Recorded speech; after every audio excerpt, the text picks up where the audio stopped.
Hello, and welcome to anyone who's in the room. We're got another minute to go before we actually actively start the presentation. So I'm Greg Hamer, and alongside you can see Natalia, and we're going to be doing a demo of RPA, but we're going to officially start in about 30 or 40 seconds. But while we're standing by and waiting, if you would enter in the chat what your job title is so that we can get a little bit of a sense of what who you are here in our audience. Now, by the way, Natalia and I can read the chat, but we can't write to the chat. So we're going to be using chat for getting questions from you. So at any point, don't hesitate, jump in early, jump in often, use the chat in order to write any questions that you have. And then as we go through the process, we'll be answering some of those questions. So again, for anyone who's already in the room, if you could just enter in what your job title is, that would be great for us to know. And also, like, where are you coming from? So we know around what is the time What at city? your place exactly, and what is the time at your place. So it's like early morning or mid of the day or evening. All right. So it's the top of the hour, and so we're going to kick off now. So hello and welcome to the first Infor Builder Hour for 2024. If you have not attended Infor Builder Hours before, today what we're going to be doing is doing a code walkthrough of an RPA workflow. So the idea with Builder Hours is for you to engage with us and make this as interactive as possible. And we believe the really interesting content and tips will be from you, our live audience. So throughout the hour, please help us out by actively using the chat function. Ask questions and help direct the conversation so we can answer your questions. And just to get acquainted, we had suggested this a little earlier, but if you could, just to get acquainted with the chat here, please enter in what city you are joining from if you haven't already. And again, Natalia and I can read the chat, but we don't write to the chat. So I'll let you know that I'm traveling. So right now I'm joining from the Florida Gulf Coast, just outside of Naples, Florida. And my name is Greg Hamer, and my title is that I am a developer engagement strategist here with Infor. And I'm Natalia Ptaszek. I am joining from Prague, Czech Republic, and I am the product manager of Robotic Process Automation. Excellent. And before we go much further, I do want to mention the Infor Developer Portal. If you have not visited the Developer Portal, you can go to it by going to your web browser and entering in developer.infor.com. So the word developer is central there. Just so you know, the language we speak here is the language of written code. So some of the things that Natalia will be highlighting is looping and parsing and doing OCR and uploads and API calls. So we're really very hands-on how you implement solutions. And again, if you go to developer.infor.com, you'll find hands-on tutorials, not just RPA, but many other Infor products. You'll find for RPA best practices, RPA cheat sheets, and much, much more. Now, before we go any further, and because this is a live session and we will be responding to your questions, I do need to post a disclaimer. So any number of topics may come up, including questions about future products, roadmaps, proposed dates, etc. So we just need to be clear that we aren't making any promises about those topics in this episode. And we are, however, though, going to be showing you what is available today. So the focus of this Builder Hour is our going through, showing you how to do concrete implementations, doing effectively a code walkthrough of an RPA application. So in the first half, Natalia will walk through the building blocks, what you run on premises, what's running in the cloud. She'll cover what is the terminology and the jargon of RPA. And since RPA is a low-code solution, the second half of the hour, Natalia will be going through showing you step by step the code that's implemented on her RPA solution to loop through and read files, to perform OCR and extract needed values, and upload your records stored in the Infor IDM document management. And for the walkthrough, we'll be running that in what's called attended mode. And Natalia will explain all this in more detail if it's new to you.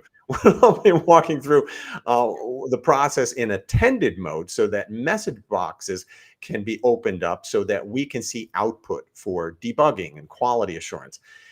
Of course, once you're finished with writing your code, that same code can then be fully automated and run in unattended mode.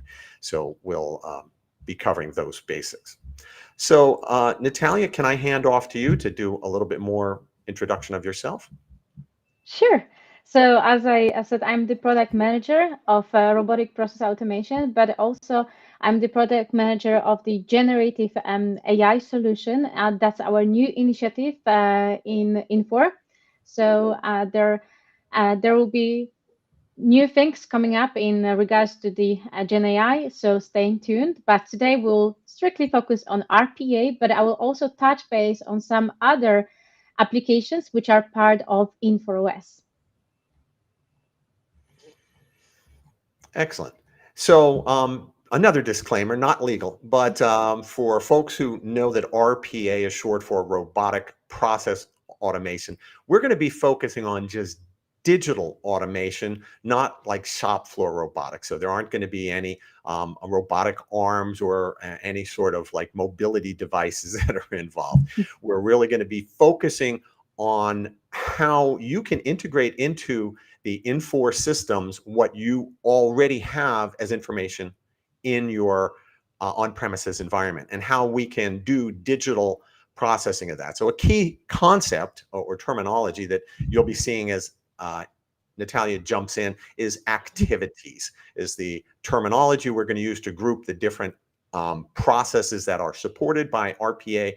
And with the activities, if you go to the RPA user guide, I personally like the PDF version. The RPA user guide, over 2/3 of the pages are dedicated to enunciating and explaining all the activities that are available and how you can implement them in your code. So Natalia will be touching a small subset of them here inside of the session as we go through. So Natalia, can I hand it off to you to start giving us the introduction to the RPA environment? Yeah, sure. So let me actually share my screen so I can walk you through the application itself. So as I said previously, robotic process automation, in short, RPA, is part of our InfoOS platform. It's our technology platform. Here, all those icons represent a specific application. So here, among those icons, you will also see RPA management. This is our multi-tenant cloud component of RPA. This is a place where you will go and manage your deployed RPA processes and also define some other properties which are needed to run the process in an unattended mode. So that's the second type of the mode we'll be talking about today. The unattended mode of execution is when the process is run without your supervision. It is also scheduled. So you can say, I want my process to be run early hours on Monday. So just before I start my working week, everything is done by the software robot. So here, if you access the manage pages, you can access the list of the processes. So those processes which will be run by the software robot, in short, bot. Here also you'll see the devices, robots. So those are the instances which you would need to define actually to run the process in an unattended mode. Device is a physical workstation where you will run the process. Robot is the user context in which the process will be run. And the most important thing is the execution instance, which holds the information which process, in which user context, on which device, and when should be run. So this is our multi-tenant component of RPA. But as Greg mentioned, we have also on-premise components, which we will be asking you to install on your specific workstation. In order to install those on-premise components, you would use the RPA installer, which actually allows you to install any of our on-premise applications or agents. As part of the RPA installer, you would find the RPA Studio, which is our IDE environment to prototype the RPA processes before you publish them and standardize and make them actually RPA processes which you run on production. Also, as part of the installer, you will find RPA Assistant, and RPA Assistant is our Windows application, which allows you to run the processes also in an attended mode. So in a way that you, as a user, you will be triggering the flow, you will be present. It is also meant for troubleshooting anything which was already published. And if I can just yeah, jump sure. in for a moment, over in chat, the link has just been published for the RPA cheat sheet. And for anybody who's altogether new, Natalia is covering a lot of ground. So we're intentionally making sure that this is enriching for people who are already working with RPA. But if you're altogether new to RPA, stick with us. It's really very helpful to see everything in action and in context, but with a lot of the terminology and the topics. If you go to that RPA cheat sheet, again, you'll find the link inside of the inside the chat. It summarizes these. And as we move forward, a very nice feature, and it's a 2-page PDF, by the way. Another nice feature of the cheat sheet is that it shows the diagram of what runs server-side, what runs on premises. So again, for folks who are altogether new, you're just coming up the learning curve. The cheat sheet's a great quick reference. So sorry, back to you, Natalia. All good, all good. And actually, we won't walk you today through the installation process because that would take a lot of time. However, as part of the developer.infor.com, you will find a step-by-step instruction together with the YouTube tutorial on how to install those different components of RPA on your on-premise devices. So just to interrupt again, because Natalia is hinting at there. So we've created a rich set of resources that are outside of documentation. So the docs are still there, absolutely indispensable. Look for the RPA user guide. And when you go to developer.infor.com, we have the tutorials and the best practices, and we have a section on components that explains a summary of what everything is. But we also are enriching that by giving you a lot of on YouTube videos that actually show you hands-on much of the process. Mind you, the ones that are on YouTube, they don't make mistakes. We're doing this live, so if anything goes sideways, please be forgiving, and especially if you're watching the recording afterward. This was a live event, so go ahead, Natalia. Okay, one thing to mention in regards to a multi-tenant versus on-premise components is that the on-premise components, they do connect to the multi-tenant RPA management. They do it through our API gateway. And in order to do that, actually, you would need to download the credential files from our API gateway application, also part of Infor OS. And before actually using any of the RPA on-premise application, you'll be asked to authenticate your user. And only if you authenticate your user, you'll be allowed to go and play and execute the RPA processes through either RPA Assistant or RPA Studio or even through the RPA agent. So in order to get those credentials, you would go to API Gateway, Authorize Apps, and you would just need to look for the RPA. And for each of those on-premise applications, you would need to download a specific credential files and use it once you open the on-premise application and try to log in. All that and more, as I said, is part of our YouTube videos, which you can access from developer.infor.com. So with that, I think we can get started with the code walkthrough. But before I do that, actually, I would love to run the flow for you and also explain what the flow is about. So let me quickly access our flow. But maybe before I do that, so I wanted to quickly also show you one thing. Oh, sorry. That's me being a bit quick. So here I am in the RPA Studio, which is our IDE environment where you would model, you would create, you would prototype the RPA processes and run it in an attended mode to see what is going on your display. And as I said, you need to be logged into your specific tenant. So if I click here on my avatar, you see my name and surname, as well as the tenant I'm logged into. And from that screen, you start create, open an existing project or import a project which was shared with you. But also you can install something which is called extension. So extension is our Chrome web browser plugin, which allows us to record the steps user is taking inside of the web browser and translate them to the RPA activities, which later on can be imported to the RPA Studio to start the development of the RPA process. So we're not, Natalia, today we're not going to be using that Chrome extension. Am I correct? Yes, that's correct, because I will be doing the code walkthrough on the RPA flow, which I've already developed. Right. So I will just simply access this one. And here, this is the development canvas. Like in the middle of the screen, you see the sequence. Sequence is a set of steps, set of activities, which will be executed by the RPA bot once we run the RPA process.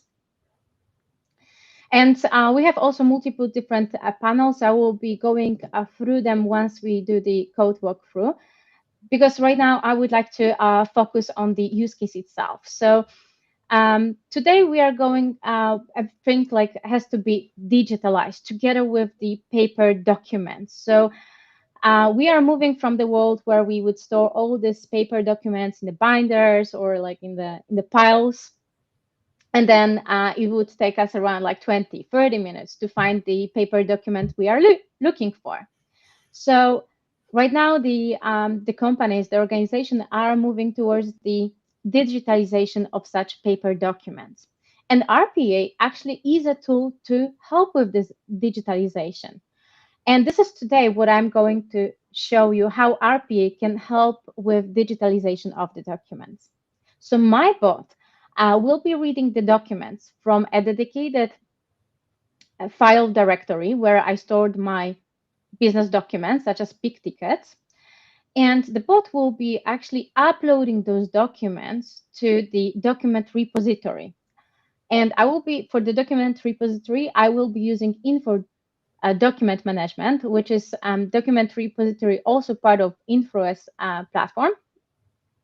And then upon uploading the document, the bot will be also scanning this document in order to retrieve specific arguments, such as customer number and order number, and upload those attributes, those metadata, together with the document itself to IDM.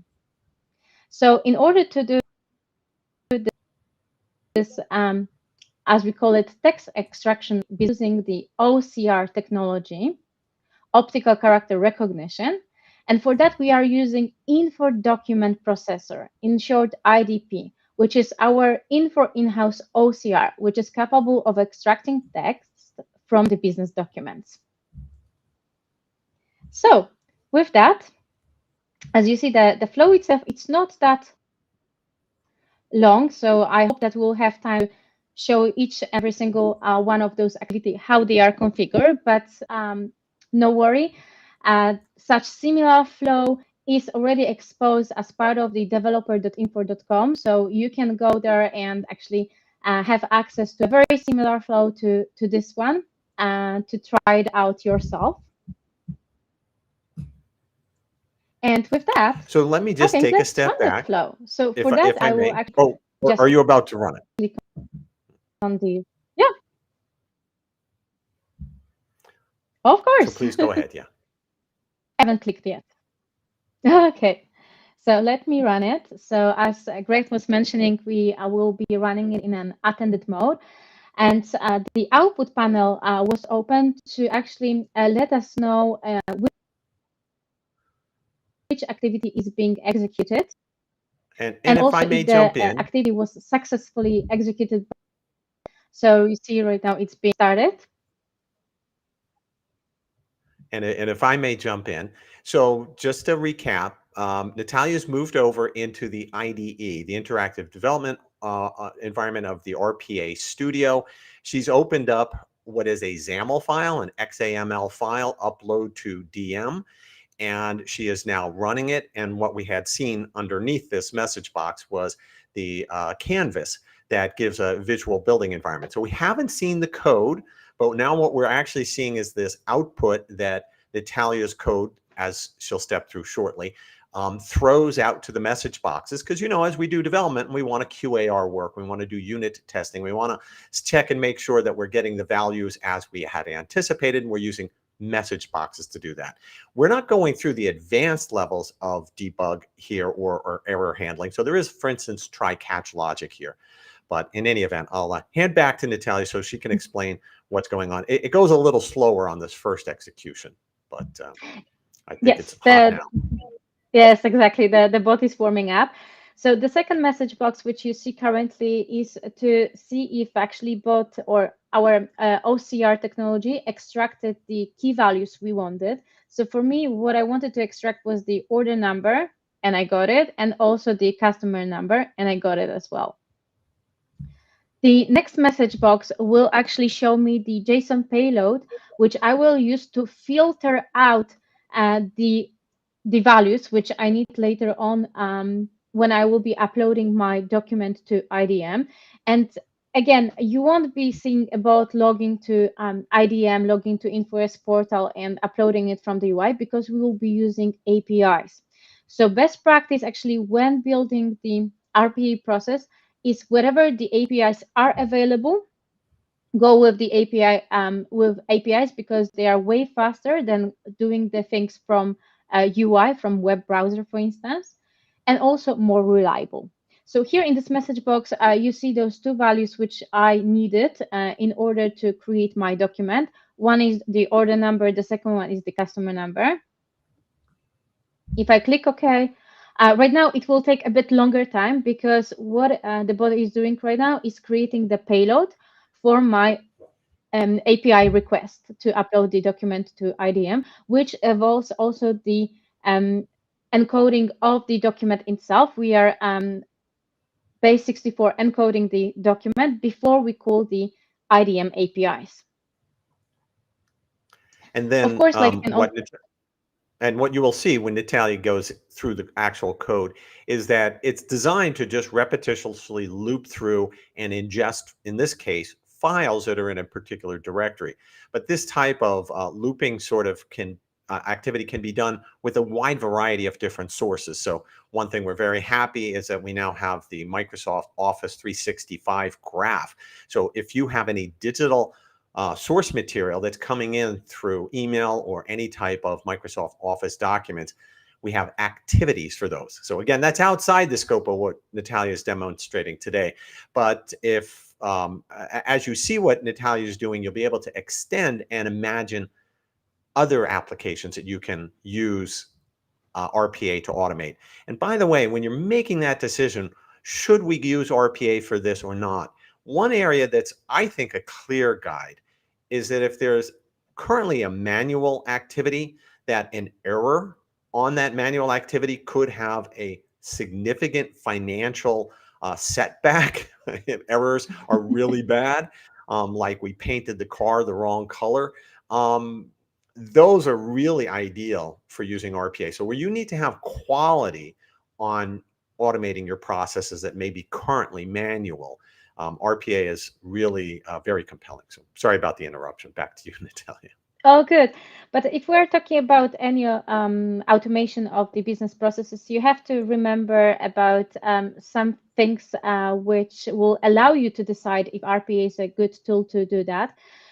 So RPA is good to automate the processes which are high volume, time consuming, rule-based. So it's very important that the processes, they have a clear defined rules. And those can be, let's say, run on a specific trigger. So those 4 very important factors which you should consider in order to automate the processes. So right now, what you see, like the reason the bot was taking so much time, I just wanted to quickly scroll through the request payload. So that was the payload which was created by the bot before actually calling the IDM API and uploading the file. So that was the reason, but I think like it still performed pretty well considering the payload. And right now in this message box, we see that the item, and in this regards, we mean the document was created in IDM with those specific metadata. So I will just click OK, and it will, as Greg was saying, it will actually go in a loop because I have 2 documents which are part of my directory. So we will actually repeat every single step which we've seen previously. So that's why I'm just like putting OK, OK. And right now you see it goes way faster because it was already warmed up. So the third time we would be doing it, it will be again a bit faster. So with that, as I was saying, the very similar flow is of the developer.infor.com. We have actually 2 flows which you can develop right now. As part of this demonstration, we compress them, we put them together. So on the developer.infor.com, you will have a flow which will allow you to create the RPA bot, extracting the key values from the business document. And the second, for you to upload the document to IDM using the IDM APIs. But actually, this is not the end of the story of this specific use case. But let's wait till it's finished, because I would love to show you those documents inside of the IDM, just to show you that we are telling the truth, that the bot is really uploading the data there, but it's not the end. So here, okay, so the payload is created. So I just click OK. And then again, OK. So my process is completed. So right now I can go back to IDM, or rather to Infor Document Management. So here I can actually refresh it. I will go to my documents to see if those. So here's the second document which was created. And the thing is that the end user doesn't want to really go to IDM and search for the document. Like it is actually, we have a very powerful search capabilities in IDM to look up specific documents based on their attributes and so on. But actually, what if a user can see this document in context of a business object inside of the Cloud Suite? And this is what actually we can do. So today I will be opening the Cloud Suite distribution. And here I am inside of the order, which number actually I should, if I remember correctly, I should go to this one. So the order number 12. And then if I open my in context panel, inside of the related information, I should be seeing the document which I've just uploaded. So that I don't really have to go inside of the IDM, look for the document. Nope, I can go to the specific Cloud Suite to, for instance, order or an invoice, purchase order, and more, and see the uploaded document in context of my screen. So with that, Greg, do you think that we can start the code walkthrough? Yes, and just a few questions had come up. One was, is this being recorded? Yes, it is. You can come back to this link after the show. We're also going to have it posted on YouTube as well. There were questions about whether the RPA is included in your app. You do have to have RPA added to the core.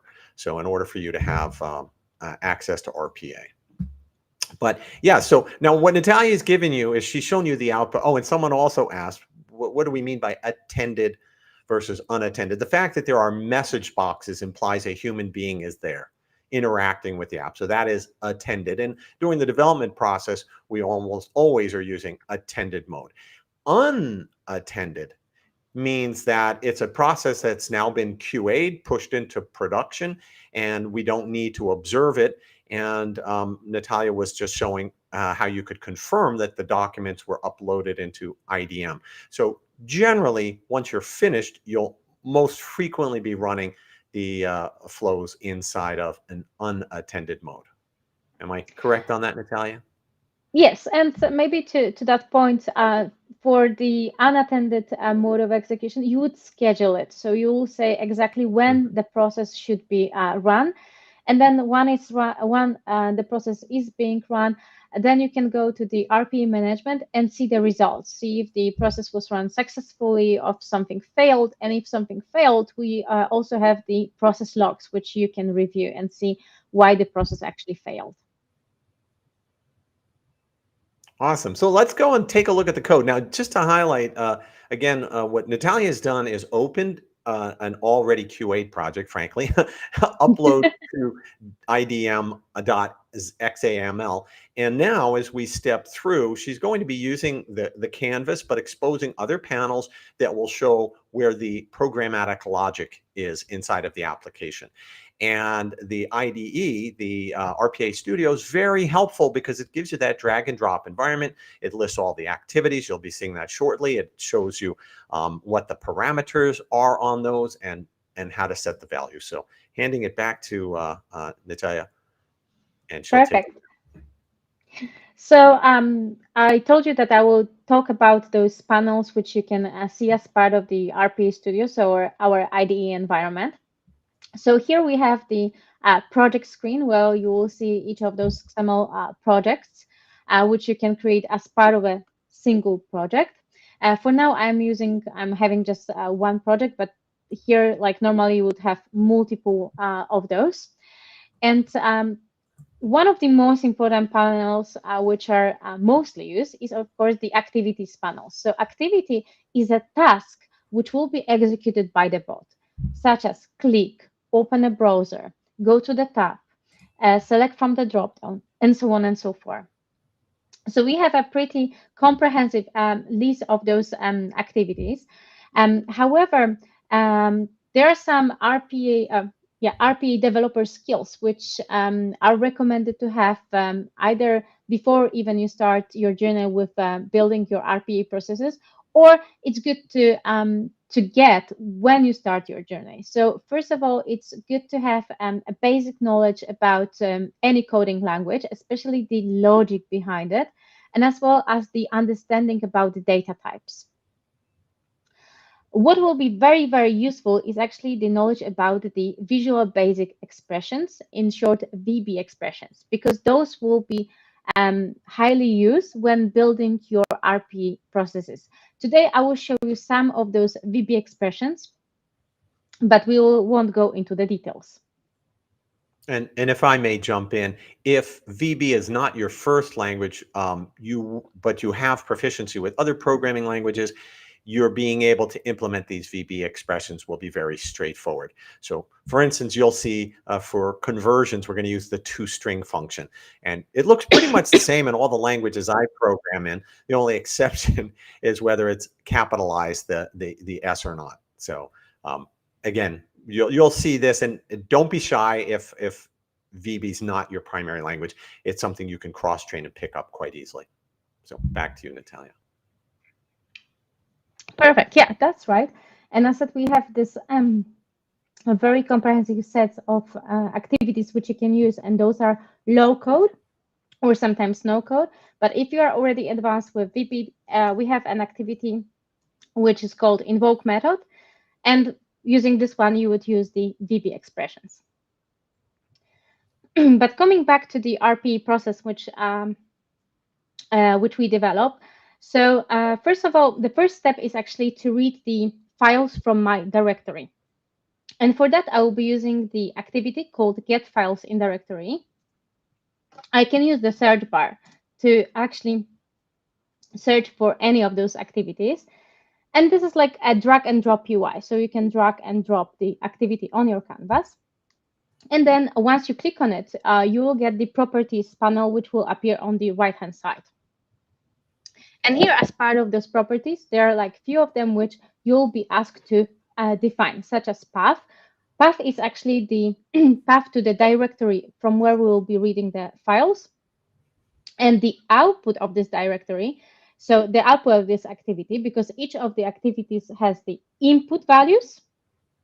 Right now it's a path and output values, which later on you would like to pass to the next set of the activities. As for those input and output properties, you will be asked to define either variables or arguments. But what is the difference between those two? So arguments are defined depending where the process is being run. So for instance, regarding the file path, depending if the process will be run on my device or my colleague device, you will have a different value. So for that, you will define it as an argument. Because once you publish the process, because once you prototype the process, you would need to publish it to RPA management, so the multi-tenant cloud component of RPA, to be able to execute the flow in an unattended mode. And for once you publish it, those arguments which you define here, those you will be allowed to change. So that's why for the file path, I created the argument. And also very important thing is the type. So if I hover over each of the properties for a specific activity, I will see the string. So it was pretty easy. If I click on it, I can expand the type list, and I can select from this list. Or in case I don't see anything which I should select, I can click on Browse for Types. The variables, on the other hand, those are those input and output, I would say, dynamic data, which will be exchanged between the activities within your RPA process. And those variable values will only exist inside of the RPA process which is being run. So for instance, for the output of this get files in directory, I created the variable file list, which actually will store the list of the paths of those files which were read from the directory. And as you can see, for the file, or rather files as an output, I need to create the variable which is list of strings. And normally the variable type list of strings is not visible once I actually expand the drop down. I would need to click on Browse for More and click and first type list. Once I find the list, I would need to click on it and then select list of, and for instance, select string. So if I may just jump in, as Natalia is dealing with here, is data typing is really central to doing our programming. And so it's very important for people who have prior development experience, because these are just things you need to do. And as a best practice, you always want to use the right matching data types. Yeah, exactly. Because if the data type doesn't match, you will get a compiler error. So I can do it right now just for the sake of this demonstration. So if I change it to Boolean, see, right away you will get something's actually wrong with the configuration. And you can hover over it and you will exactly know what is being wrong. So now once I read the list files, I said that I would love to upload them one by one to IDM. And by saying one by one, it means that we have to create a loop. And for creating a loop, I will use for each activity. I will just type in for each. If I drag and drop it, actually this activity will be empty. And by default, you will be able only to define one single activity of the Minor note, Natalia, sometimes container Natalia, I'm just for each interrupting. activity. Sometimes, But of course, we would like more steps than just. hi, Natalia, this is Greg. Sometimes your audio is getting a little echoey. And would you be okay with, closing? And let's see if that clears it up. Love seeing you, but. Yeah, I hope that that goes. But now you can see my avatar. I hope it's good as well. Okay, Audio so is I great hope too. that it will improve the. Okay, that's perfect. So let's move forward. So as I was saying, normally when you drag and drop for each activity, it will allows you to only add one activity inside of the body, but we would like to actually create a new sequence inside of it. So for that, I already added the sequence box, which is part of the workflow category inside of my activities catalog. But before I move forward, I would like to explain the logic behind how to configure for each activity. So for us, the logic should be that for each file inside of my file list. And this file list is the output variable from get files in directory. So for each file, so I will be reading each file in this file list. And also one thing which you will be asked to configure is, of course, the data type. And what is the data type of the file? For our use case is a string, because the file list was a list of strings. With that, moving forward, you will see that actually I was creating sequences of sequences, like nested sequences. It's actually needed for troubleshooting, for like it cut your flow into smaller pieces. So that when you do the troubleshooting, it's easier for you to navigate through the flow, to know where exactly to go in order to troubleshoot a specific activity. So inside of this for each activity, I created a sequence which started with extraction of the data from my business document. And for that, I was using the extract document key value, which is part of our OCR category. The extract document key value is leveraging the IDP, Infor Document Processor technology, which is our Infor in-house OCR, allowing us to do the text extraction from documents. We have multiple different activities which will allow us to do different text extraction. For this specific extraction, meaning that I provide a specific key, and for that key, I'm extracting the value, but I can do a plain text extraction from the document. So simply the bot will just read through entire document, and whatever it is in as text, it will be extracted. Or we can do the template-based extraction, meaning that we'll provide the coordinates on a specific business document to retrieve the values, tables, and more. So in order to quickly configure this specific activity, you have to provide the OCR document. And for our use case, it is simply a file. And then we would need to define the list of keys. So those values which we would like to retrieve. And as we were going through the run of the process, we were extracting two values. And those are the order number and customer number. Those are the exact labels which you can see inside of your business document. The output of this activity will be the JSON, which will hold the not only those extracted values, but also the label itself and the confidence, meaning how confident our extraction is. So in regards of this demonstration, as far as I remember, the confidence score was 95%.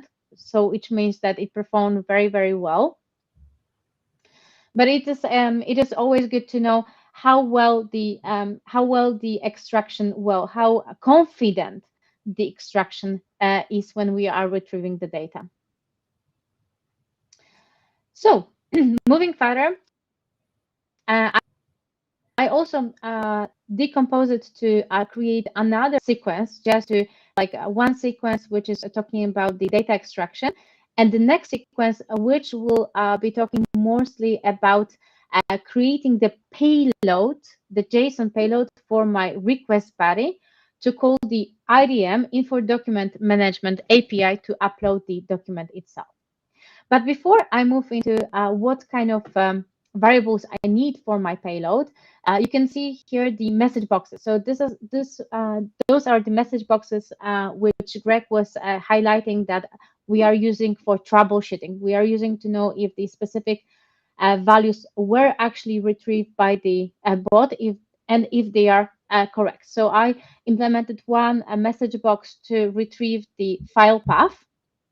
So that's why you see just let's say file, which represents the file path which I'm reading, and the second message box about extract the payload, or showing the payload after running the key value extraction activity. One thing which I would like to mention is that the key value extracted, as far as I remember, the data type for it is the J token. And as you can see, the input text property of message box requires a string. So that's why I'm using the VB expression to do the transformation from J token for the key values extracted variable to the string. And now the rest of the flow is talking actually simply about creating the variables values which I need for my API request. One of those values is the file name. And in order to get the file name, I will be using the assign activity. So if I were to look it up, it's part of the primitives category. And if I hover over any of those activities, I will get a very nice description of what the activity is about. And this specific activity is allowing me to allocate a specific value to define a variable. So I created a variable called file name. So if I click on the variable list, actually, I can look it up. So here it is, and it is of a type string. And to the file name, I'm actually assigning the value of the file name. But in order to get the file name, I also needed to define the VB expression. So this VB expression is allowing me to extract the file name from the file path. Next thing, which I will show you actually, is the preparation of doing the JQuery transformation, the JQuery filtering. So JQueries is also another skill which is very good to have when creating your RPA processes, because it is allowing us to filter out the values we need from the JSON payload. And for that, before actually creating the jQuery, we need to know the payload, which we'll be using to actually filter out the specific value we need from it. And for that, I created a generic activity. This activity to do the jQuery transformation is called JQ transform. And for that, I haven't defined any filter, because I said I first want to know the exact payload on which I will be doing the jQuery transformation. Inside of the JSON input property, I need to define the JSON payload against which I will be doing the query, define the key for it. And the key actually will be the first layer of my JSON. And then I need to create also the output, which will be the extracted value using the jQuery. And for that, I needed to create the get order JT JToken. So for that, we know that the data type for the output for this specific jQuery transformation activity should be JToken. So that was a generic one. This will only allow me to see the payload against which I will be using the jQuery filtering. And once I know the payload, I can actually define the filter itself. So here you can see the jQuery transformation, jQuery filter, which is allowing me to extract the order number. And the second one, the second activity for the JQ transformation with this specific filter allowed me to extract the customer number. So those two values which actually I need to define my payload. However, the output from this activity, as I was mentioning previously, is JToken.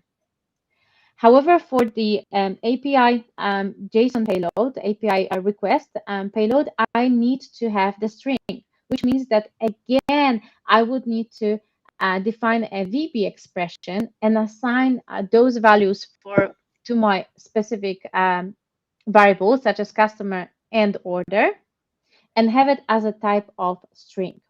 I did some extra transformation because actually when I run the get the value, I'm the value written between the double quotation marks, so something like this. But what I need is just this value. So what I'm doing with the big B expression or text to VB expression is that first I'm actually transforming the value which I'm getting from the previous activity to string, and then I am getting a substring, sub value out of the created string. And I'm doing it for both for customer and for the order. And here I again put the message box just to see if the values I retrieved are correct.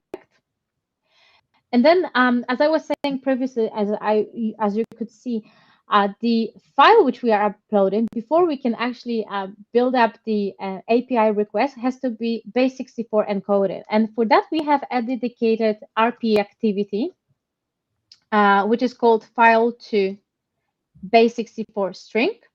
And here, as an input, we have to provide the file. And as an output, we are getting the file which is Base64 encoded. And for that, I created a dedicated variable which will store this value inside of it. And before we would be able to actually call the API, we have to create the JSON payload. And for that, we will be using the templating activity. And the templating activity will allow us to create the JSON payload together with the variables which we were passing out from specific activities such as customer and order number, and also Base64 encoded file, and also file name. So if I were to open it, I won't go into the details of it, but there are like few things I want to mention in this regard. Is that the value of this specific template activity input is a string. So it has to be between the double quotation marks. The JSON payload, which we'll be building for the templating activity, has to be one-liner. And normally when we have a JSON payload, each of those properties, they are also, and also the string values, they are marked in the double quotation marks.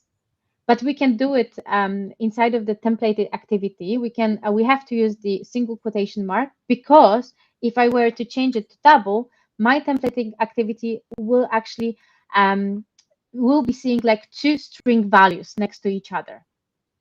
So that will be and I would need to do something more like this. That will be the first string value, and the rest is the second string value. So that's why we need to encode it, and we are using a single quotation mark. What is more, as part of my JSON payload, I'm also encoding those dynamic variables, which are holding the values generated upon my RPA process run. So I have the customer, I have the order, file name, and file Base64 encoded. Those has to be encoded for robot to understand that those are not string values. Those are the dynamic values which has to be replaced each time I'm reading a different document. So that's why we have curly braces at the beginning and at the end of the variable name, and also the percentage signs.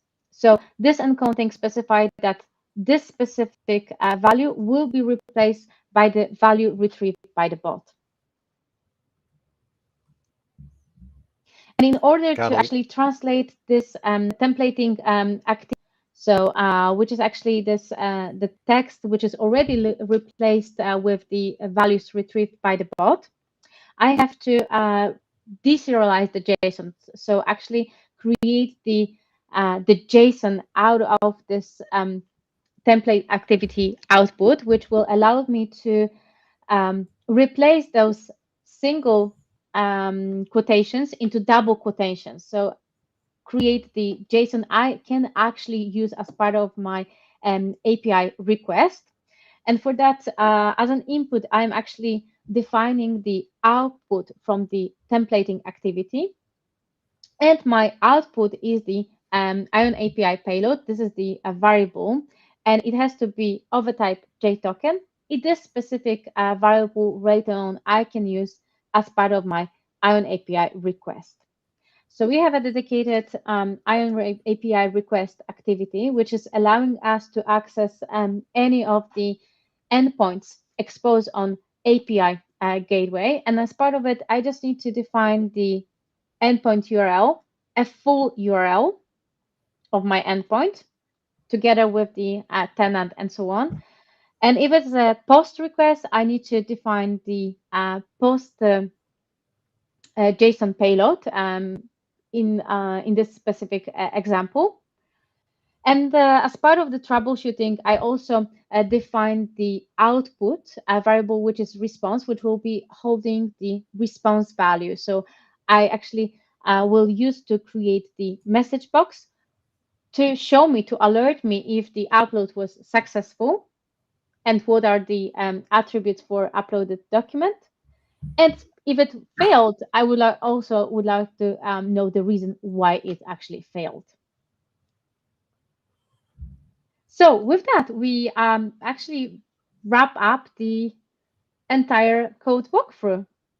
Greg, do you have any questions?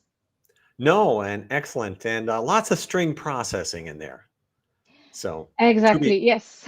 to be expected. Now, the file that was the source file was, am I correct, was a PNG format?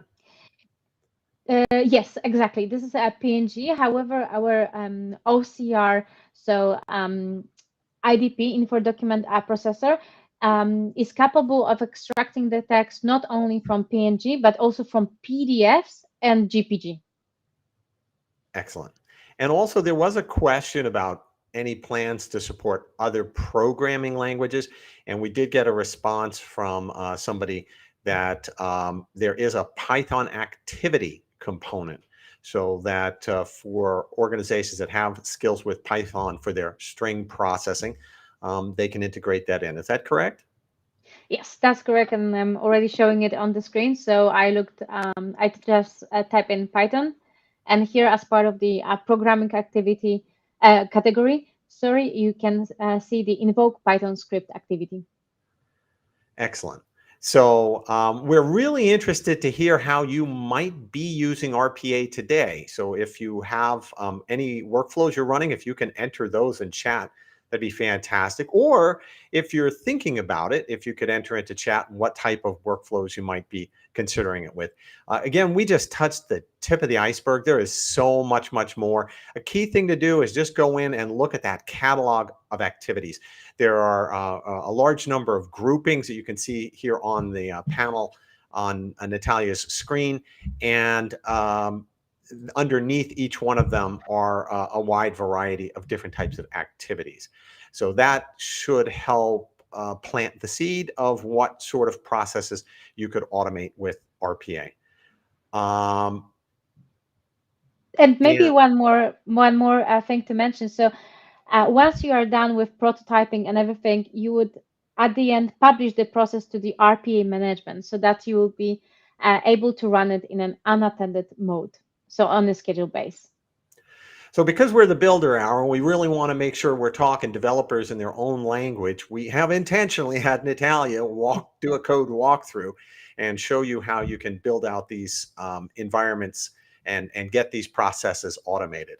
So if you, a quick question is asking about the cost of RPA Studio. Am I correct? That is at no cost, Natalia. So the RPA Studio is part of the RPA offering. So unless you have the RPA management, the multi-tenant adds-on to Infor OS, you won't be able to get the RPA Studio. So we don't have a dedicated sandbox which anyone can use. This is part of the whole package of Infor RPA. Excellent. And again, we're very excited because with the April release, we now have got that support for Office 365, and that just opens up a whole broader world of activities that you can now automate. Exactly. So the first set of the graph activities, they're allowing us to automate the processes inside of the Outlook account. But there will be more and more activities coming soon, which will allow us to automate the processes inside of the OneDrive, for instance, SharePoint, and more. So please let us know what capabilities you're enjoying most about RPA today and what we may not have that you would really, really like, because we are constantly evolving this and making it a more powerful tool for you. We're coming up on the top of the hour, so I want to say on behalf of Infor, thank you all for coming and spending your time and learning more about Infor RPA. We really think that this is a revolutionary tool for helping organizations to make that bridge between activities that are currently being done manually on premise to actually integrating it into your Infor systems in the cloud, regardless of which Infor or ERP systems you're using. We have got this integration available. So, and Natalia, now that you've had a chance to take a sip, do you have any closing comments you'd like to make?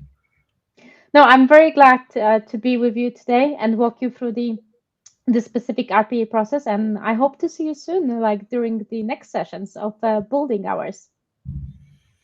Excellent. So thank you all. We're signing off. And again, this is recorded, so if you want to hit pause and rewind, you'll be able to find the link and do a do-over. Bye-bye.